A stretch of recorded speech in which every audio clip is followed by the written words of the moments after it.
Hello mga ka-Strokeman, magandang umaga sa inyo. Good morning to all. Maayong buntag mga Bisaya. Kumusta naman mo? Hinaot ta nga naamo sa maayong panglawas ron. Sana ay nasa mabuti kayong kaligayan. And also our English friends, hope you're in English. Hope you're in a good condition right now, because pandemic now is all over the world. Kahit saan, andun yung coronavirus, walang pinipili. So, dito naman si Strokeman.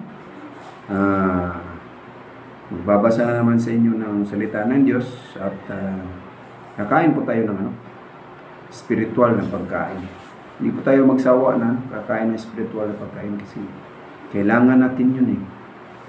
Kailangan natin yun. Para tuloy-tuloy ang buhay at matutuwa naman yung Diyos na naglalang sa atin.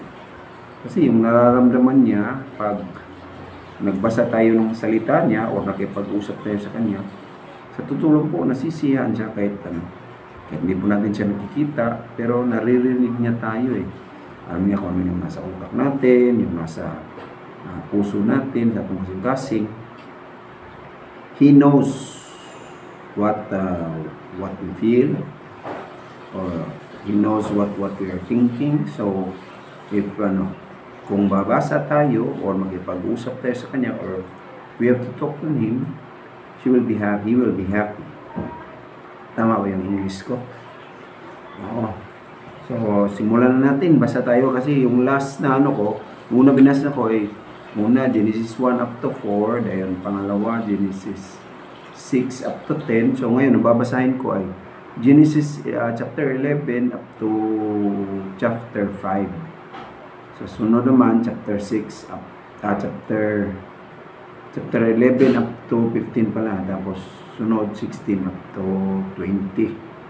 So simulan na natin basahin yung gamit ko yung electronic Bible kasi medyo maliliit kasi yung hard copy nung maliliit yung sulat, nahirapan akong magbasa. Pero nakakaano naman, kaso lang medyo talagang hirap kasi sobrang liit. Kaya meron akong electronic na Bible. Ito, yan yung kasulat. Ayan, Genesis chapter 11. So sikapan po natin na mabasa natin yung salita ng Diyos. Yung may mga Bible hard copy dyan, hindi po natin pa alikabukan. Basahin po natin, tanggalan po natin ang alikabok. So simulan na po natin mga ka-Strokeman. Chapter 11 verse 1 up to, check ko up to 32. So sa verse 1, ito basahin ko Nang panahong iyon, iisa lang ang wika at buko-bularyo na lupa. Habang naglalakbay ang mga tao pasilangan, natuklasan nila ang isang kapatagan sa lupain ng Sinar at tumira sila roon. Pagkatapos, sinabi nila sa isa't isa, "Halik kayo, gumawa tayo ng laryo at lutuin ang mga iyon sa apoy." Kaya gumamit sila ng laryo sa halip na bato at ng bitumen bilang argamasa. At sinabi nila, "Halik kayo, magtayo tayo ng isang lungsod para sa ating sarili at ng isang tore na aabot sa langit ang taluktok at gawin nating tanyag ang ating pangalan para hindi tayo mangalat sa ibabaw ng buong lupa." Pagkatapos bumaba si Jehovah para tingnan ang lungsod at ang tore na itinayo ng mga anak ng tao. At sinabi ni Jehovah, sila ay isang bayan na may isang wika, at ito ang ginawa nila. Ngayon, anumang bagay na maiisip nilang gawin ay magagawa nila. Halika, bumaba tayo roon at guluhin natin ang wika nila para hindi nila maintindihan ang wika ng isa't isa. Kaya mula roon ay pinangalat sila ni Jehovah sa ibabaw ng buong lupa. At nang maglaon ay itinigil nila ang pagtatayo ng lungsod. Iyan ang dahilan kung bakit tinawag itong Babel. Dahil doon ay ginulo ni Jehova ang wika ng buong lupa. At mula roon ay pinangalat sila ni Jehova sa ibabaw ng buong lupa. Ito ang kasaysayan ni Sem. Si Sem ay 100 taong gulang nang maging anak niya si Arphaxad, 2 taon pagkatapos ng baha. Nang maisilang ang anak niyang si Arphaxad, nabuhay pa si Sem ng 500 na taon. At nagkaroon siya ng iba pang anak na lalaki at babae. Si Arphaxad ay 35 taong gulang nang maging anak niya si Shelah. Nang may silang anak niya si Shelah, nabuhay pa si Arphaxad ng 403 na taon at nagkaroon siya ng iba pang anak na lalaki at babae. Si Shelah ay 30 taong gulang nang maging anak niya si Eber. Nang may silang ang anak niya si Eber, nabuhay pa si Shelah ng 403 na taon at nagkaroon siya ng iba pang anak na lalaki at babae. Si Eber ay 34 na taong gulang nang maging anak niya si Pilig. Nang may silang ang anak niyang si Pilig, nabuhay pa si Eber ng 430 na taon at nagkaroon siya ng iba pang anak na lalaki at babae. Si Pilig ay 13 taong gulang nang maging anak niya si Reu. Nang may silang anak niya si Reu, nabuhay pa si Pilig ng 209 na taon at nagkaroon siya ng iba pang anak na lalaki at babae. Si Reu ay 32 taong gulang nang maging anak niya si Zero. Nang may silang anak niya si Zero, nabuhay pa si Reu ng 207 na taon at nagkaroon siya ng iba pang anak na lalaki at babae. Si Sirug ay 30 taong gulang nang maging anak niya si Nahor.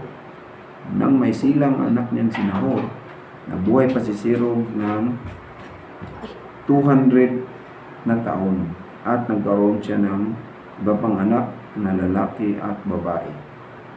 Si Nahor ay 29 na taong gulang nang maging anak niya si Tera. Nang may silang anak niya si Tera, nabuhay pa si Nahor ng 119 na taon at nagkaroon siya ng iba pang anak na lalaki at babae. Nang si Tera ay 70 taong gulang na, nagkaroon siya ng mga anak. Sila ay sina Abram, Nahor at Haran.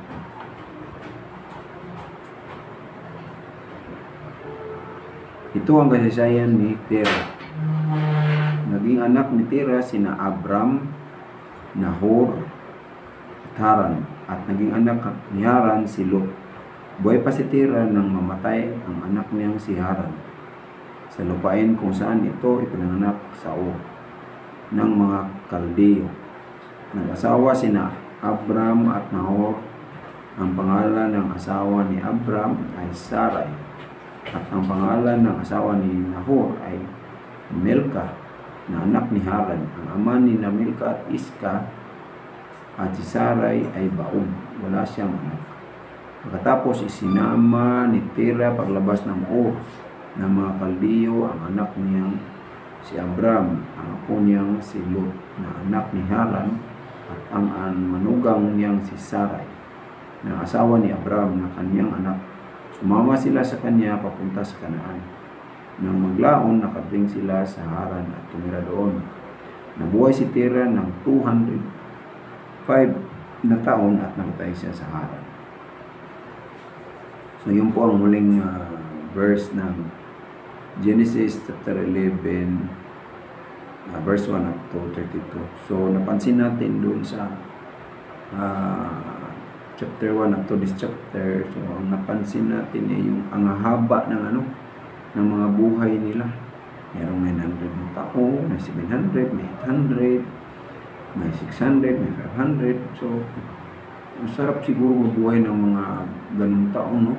Mahaba ngayon, tao ngayon siguro Meron ngayong nabubuhay, 100 taon, pero iilan na lang. Karamihan, 60 plus, wala na. Pahinga na, yung iba 70, yung iba 80. Hindi katulad nung labi, ang tataas ng mga edad nila. Maabot ng pinakamataas, 900 plus. Gawin mo, 900 plus na taon. Samantala tayo ngayon, 70, 80. So anyway, dito na makikita kung, kasi noon kasi wala pa mga preservatives eh. Yun kasi yung nagpapaano yun eh, yung mga pagkain natin yun, dami na Syria, ano pa yan. So yun po yung ano ng Genesis 11. So punta tayo sa Genesis 12. Tuloy natin ang pagbasa. Dali ha.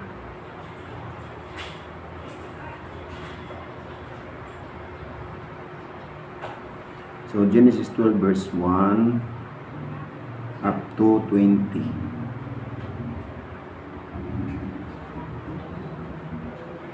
Sa verse 1, at sinabi ni Jehovah kay Abram, umalis ka sa iyong lupain, iwan mo ang mga kamag-anak mo at ang pamilya ng iyong ama, at pumunta ka sa lupain na ipapakita ko sa iyo.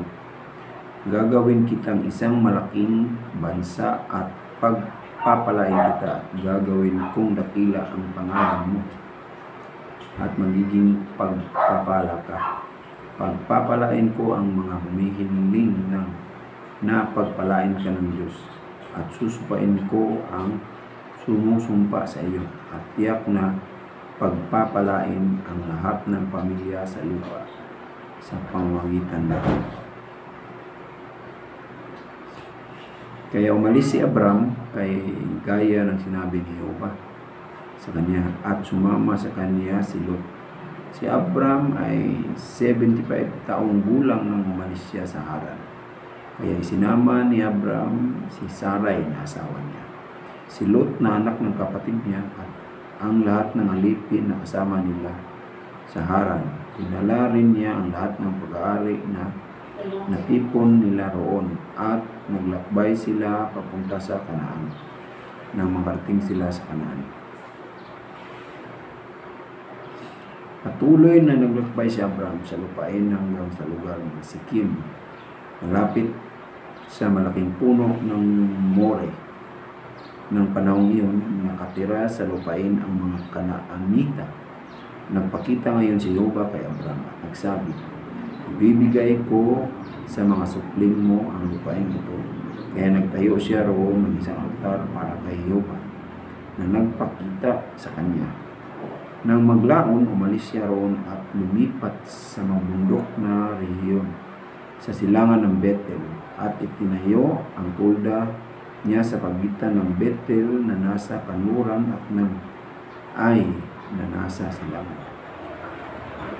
Nagtayo siya roon ng isang altar para kay Jehovah at nagsimulang pumuri kay Jehovah. Pagkatapos patuloy na naglakbay si Abram papuntang Negev at nagpalipat-lipat ng kampo at nagkaroon ng taggutom sa lupain. Kaya pumunta si Abram sa Ehipto para pansamantalang manirahan doon dahil matindi ang taggutom sa lupain. Nang papasok na siya sa Ehipto, sinabi niya sa asawa niyang si Sarai, pakisuyo, makinig ka, napaganda mong babae. Kapag nakita ka ng mga Ehipsyo, siguradong sasabihin nila, asawa niya ito, kaya papatayin nila ako. Pero pananatilihin kanilang buhay. Pakisuyong sabihin mo na kapatid kita, para mapabuti ako dahil sa ito ay hindi nila ako patayin. At pagpasok ni Abram sa Ehipto, napansin agad ng mga Ehipsyo na napakaganda ni Sarai. Nakita rin siya ng matataas na opisyal ng Paraon at pinupuri nila siya sa Paraon. Kaya dinala ang babae sa bahay ng Paraon. Maganda ang naging pagkikitungo nito kay Abram dahil kay Sarai at nagkaroon si Abram ng mga tupa, baka, asnang lalaki at babae, halilang lalaki at babae at mga kamilyo. Pagkatapos pinadala ni Jehovah ang Paraon at ang sambahayan nito ng matinding salot dahil kay Sarai, asawa ni Abram. Kaya pinatawag ng Paraon si Abram at sinabi, ano itong ginawa mo sa akin? Bakit hindi mo sinabi sa akin na asawa mo siya? Bakit mo sinabing kapatid mo siya? Muntik ko na siyang kunin bilang asawa. Ito ang asawa mo. Kunin mo siya at umalis na kayo. Kaya nagbigay ng utos ang Paraon sa mga alipin niyang tungkol kay Abram. At pinalis nila siya kasama ang asawa niya at lahat ng pag-aari niya. So dito po natapos verse 1 up to 20, Genesis 12.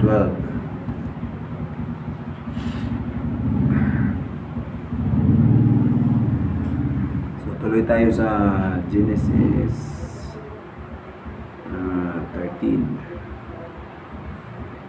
Genesis 13 ay verse 1 up to 18.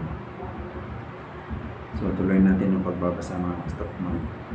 Pagkatapos si Abram ay umalis sa Ehipto at pumunta sa Negeb. Kasama niya ang asawa niya at lahat ng pag-aari niya, pati na si Lot. Napakarami niyang alagang hayop, pilak at ginto. Nagpalipat-lipat siya ng kampo habang naglalakbay mula Negeb hanggang Bethel. At nakarating siya sa lugar na pinagtayuan niya noon ng tolda sa pagitan ng Bethel at Ai. Sa lugar kung saan siya nagtayo noon ng altar, doon tumuli si Abram kay Jehovah. Si Lot na naglalakbay kasama ni Abram ay naroon ding mga tupa, baka at mga tolda.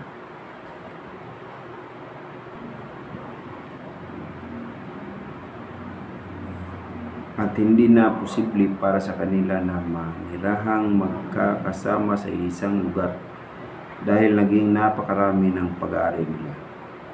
Dahil dito, nag-away ang mga pastol ng alagang hayop ni Abram at ang mga pastol ni Lot. Nang panahong iyon, nakatira sa lupain ng mga Kanaanita at Perezita. Kaya sinabi ni Abram kay Lot, nakikiusap ako sa iyo, huwag tayong mag-away o ang ating mga pastol tayo. Kapatid tayo. Makakabuti kung maghiwalay tayo. Pwede mong piliin ang anumang bahagi ng lupain na gusto mo. Kung pupunta ka sa kaliwa, pupunta ako sa kanan. Pero kung pupunta ka sa kanan, pupunta ako sa kaliwa. Kaya tumingin si Lot sa paligid at nakita niya na ang buong distrito ng Jordan hanggang Zoar ay sagana sa tubig, noong hindi pa winasak ni Jehovah ang Sodoma at Gomorra, gaya ng hardin ni Jehovah at lupain ng Ehipto.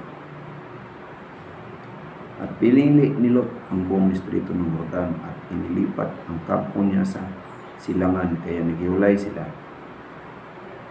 Si Abram ay tumira sa Kanaan, pero si Lot ay tumira malapit sa mga lungsod ng distrito. Nang dakong huli, itinayo niya ang kanyang tolda malapit sa Sodoma. At ang mga lalaki ng Sodoma ay napakasama at talagang makasalanan sa paningin ni Jehovah.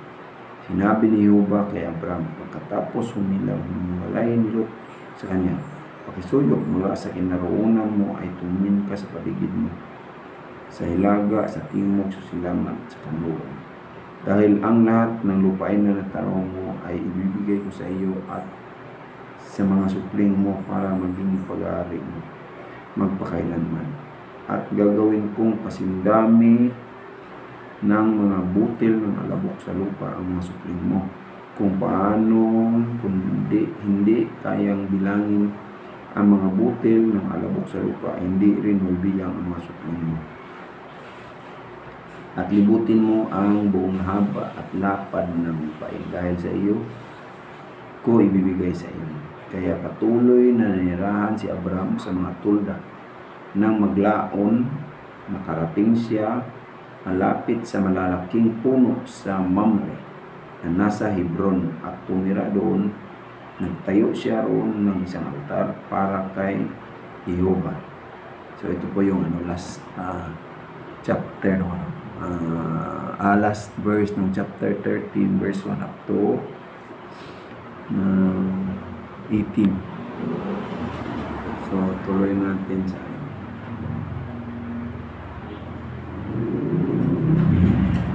14. So 14 naman ay verse 1 up to verse 1 up to Medyo pasensya na po ha. Medyo makati lang po yung ano ko. Ilong ko. Simulan natin basahin. Na mga araw nina Amrapel na hari ng Sinar, Ariok na hari ng Elasar, Kedorlaomer na hari ng Ilam, at Tidal na hari ng Goim. Nakipagdigma sila kina Bera na hari ng Sodoma, Bersa na hari ng Gomora, Sinab na hari ng Adma, Sineber na hari ng Ziboim, at sa hari ng Bela na tinatawag ding Zuar. Lahat sila ay nagsanib Persa sa lambak ng Sidim na tinatawag ding Dagat Asin. Naglingkod ang 5 hari iyon kay Kedorlaomer ng 12 taon, pero nagimagsik sila noong ika-13 taon. Kaya noong ika-14 na taon, si Kedorlaomer at ang mga haring kasama niya ay lumusob at tinalo nila ang mga Ripaim sa Asterot Karnaim, ang mga Zuzim sa Ham, ang mga Imem sa Sabikiriataim, at ang mga Purita sa kanyang bundok ng Seir hanggang sa Ilparan na nasa Ilang. Pagkatapos bumalik sila at pumunta sa Inmispat na tinatawag din Kadis, at sinakop nila ang buong teritoryo ng mga Amalekita at gayon din ang mga Amorita na ninirahan sa Hazazon Tamar.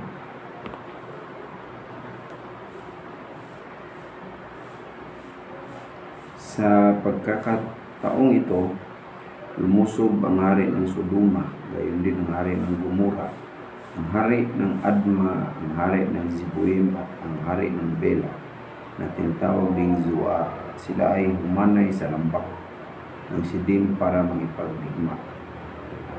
Kina Kedorlaomer na hari ng Ilam, Tidal na hari ng Goim, Amrapel na hari ng Sinar, at Ariok na hari ng Elasar. 4 na hari laban sa 5.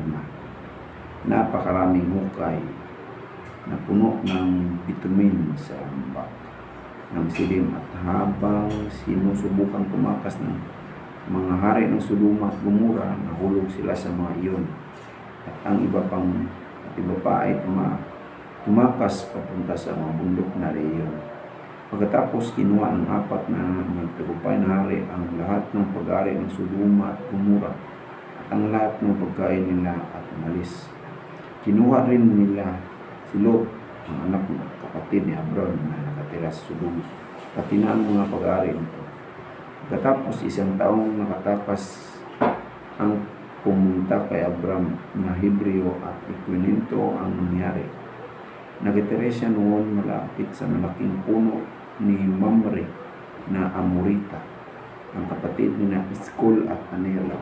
Sila ay mga kakampi ni Abram.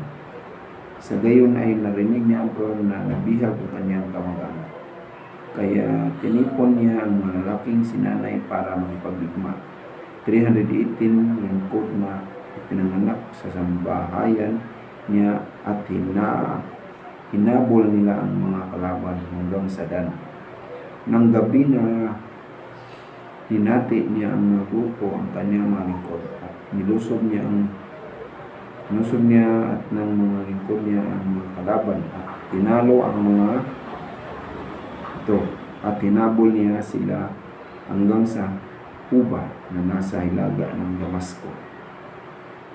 Nabawi niya ang lahat ng pag-aari, at nabawi rin niya si Lot na kanyang kamag-anak, ang mga pag-aari nito, ang mga babae at ang iba pang biya. Nang makabalik si Abram matapos niyang talunin si Kedorlaomer at ang mga kasama nitong hari, sinalubong siya ng hari ng Sodoma sa lambak ng Sabe na tinawag din lambak ng hari, at si Melkisedek na hari ng Salim at ay naglabas ng tinapay at alak. Siya ay saserdote ng kataas-taasang Diyos. Pagkatapos pinagpala ni Abram at sinabi Pagpalain nawa si Abram ng kataas-taasang Diyos, ang may likha ng langit at lupa, at purihin ang kataas-taasang Diyos na nagbigay ng mga kaaway mo sa iyong kamay, at binigyan si Abram ng kasampu ng lahat ng bagay. Pagkatapos sinabi ng hari ng Sodoma kay Abram, bigay mo sa akin ang mga tao, pero kunin mo ang mga pag-aari. Pero sinabi ni Abram sa hari ng Sodoma, itinataas ko ang kamay ko bilang panumpa kay Jehova na kataas-taasang Diyos na may likha ng langit at lupa, na wala akong kukunin ng bagay sa pag-aari mo, kahit isang sinulid o isang sintas na sandalyas, para hindi mo sabihin ako ang nagpayaman kay Abram. Wala akong kukunin maliban sa nakain na ng mga lingkod ko. Pero para sa mga lalaking sumama sa akin, sina Aner, Eskol at Mamre, hayaan mo kunin nila ang parte nila. So ito po yung last verse, verse 1 to 24.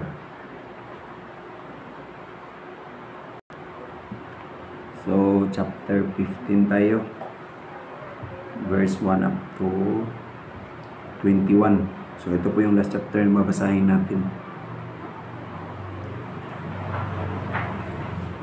Sa verse 1, pagkatapos nito, ang salita ni Jehova ay dumating kay Abram sa isang pangitain na nagsabi, huwag kang matakot, Abram. Ako ay kalasag para sa iyo. Napakalaki ng magiging gantimpala mo. Sumagot si Abram, kataas-taasang Panginoong Jehova, ano ang ibibigay mo sa akin? Gayong wala akong anak at ang magmamana ng aking bahay ay isang taga Damasco, si Eliezer. Sinabi pa ni Abram, hindi mo ako binigyan ng supling, at isang miyembro ng aking sambahayan ang magiging taga-pagmana ko. Pero ito ang sagot sa kanya ni Jehova, hindi ang taong iyon ang magiging tagapagmana mo, kundi ang sarili mong anak. Dinala niya siya ngayon sa labas at sinabi, pakisuyo, tumingin ka sa langit at bilangin mo ang mga bituin. Kung mabilang mo ngayon, pagkatapos sinabi niya, magiging ganyan karami ang mga supling mo, at nanampalataya siya kay Jehova. Dahil dito, itinuring niya siyang matuwid. At sinabi pa niya, ako si Jehova na naglabas sa iyo mula sa Ur ng mga Kaldiyo para ibigay sa iyo ang lupain ito. Sumagot siya, kataas-taasang Panginoong Jehova, paano ko malaman na magiging akin iyon? Sinabi naman niya, kumuha ka ng isang 3 taong gulang na dumalagang baka, isang 3 taong gulang na babaeng kambing, isang 3 taong gulang na lalaking tupa, isang bato-bato at isang inakay ng kalapati. Kaya kinuha niya ang lahat ng ito, hinati ang mga ito sa dalawang bahagi at inihanay ng magkatapat ang mga bahagi, pero hindi niya hinahati ang mga ibon. At ang mga ibong Manila ay bumaba sa pinatay ng mga hayop, pero itinalboy ni Abram ang mga ito. Nang papalubog na ang araw, nakatulog ng mahimbing si Abram. Nilukuban siya ng isang nakatakot at matinding kadiliman. At sinabi niya kay Abram, siguradong ang mga supling mo ay magiging mga dayuhan sa ibang bansa, at aalipinin sila ng mga taga roon at pahirapan ng 400 taon. Pero nahatulan ko ang mga bansa namang aalipin sa kanila, at pagkatapos ay lalaya sila dala ang maraming pag-aari. Kung tungkol sa iyo, mamamatay kang payapa matapos masiyahan sa mahabang buhay, at ililibing kang kasama ng iyong mga ninuno. Pero babalik dito ang iyong mga henerasyon dahil hindi pa maabot sa sukdulan ang kasalanan ng mga Amorita. Noong lumubog na ang araw at napakadilim na, lumitaw ang isang umusok na horno at isang nag-aapoy na sulok ang dumaan ng pagitan ng mga pirasong ng hayop. Ng araw na iyon, nakipagtipan si Jehovah kay Abraham. Ibibigay ko sa mga supling mo ang lupain ito mula sa ilog ng Ehipto hanggang sa malaking ilog Euphrates. Ang lupain ng mga Kinita, Kinizita, Kadmonita, Eteo, Perizita, Repaim, Amorita, Kanaanita, Girgasita, at Hibohista. So, dito po natapos yung 5 chapter na binasa natin from chapter 11 up to chapter 15, tama ba? 11, 12, 13, 14. 5 chapters ang binasa po natin. So, susunod na vlog ko, babasahin natin yung Genesis chapter 16 up to Genesis 20. So, ito po mga kastukpan, napaka-importante po nung salita ng Diyos na ito paano malaman natin sa ganitong paraan. Malalaman nyo na ito pala yung kasaysayan mula noon kapanahonan ni Adan hanggang sa kapanahonan ni Jesus Christ. So, importante po yun hanggang ngayon. Kasi nakasulat naman dyan, malalaman natin siguro sa bagong tipan, yung sa bandang dulo na ng Bible, doon natin malalaman kung ano yun, kung ano yung history ni Jesus Christ. Yan kasi nasa tayo, lumang tipan. So dyan na natin malalaman buhay nila. Adan, yun, ni Abraham, ni Noah, Moises, ni Haring Solomon, ni David, sino ba? Marami pa natin, marami tayong malalaman dyan. Tsaka po yun, napaka-importante po yun na malalaman natin kung anong buhay meron sila noon. Kung ano yung mga mabubuting mga asal na pwede nating ma-apply natin ngayon. So, yun na lang mga kastokman. Sa susunod na vlog po, kikita-kita ulit. Tapos, pwede sabayan niyo ako kung may Biblia kayo, sabayan niyo ako sa pagbasa. So, ganun lang mga kastokman. At least nakakain tayo ng spiritual na pagkain. Baga nakipag-usap tayo sa Diyos. Minasa natin yung salita niya. So, ganun lang mga kastokman. Kita-kits tayo ulit. Ingat po kayo lagi. Kung saan man pupunta, ingat lagi. Sanitize yung kamay. Tapos, face mask. Kung gusto mo yun, yung face shield. Yun na lang mga kastokman. Ingat lagi. Kita-kits, sunod na vlog ko. Ingat lagi ha mga kastokman.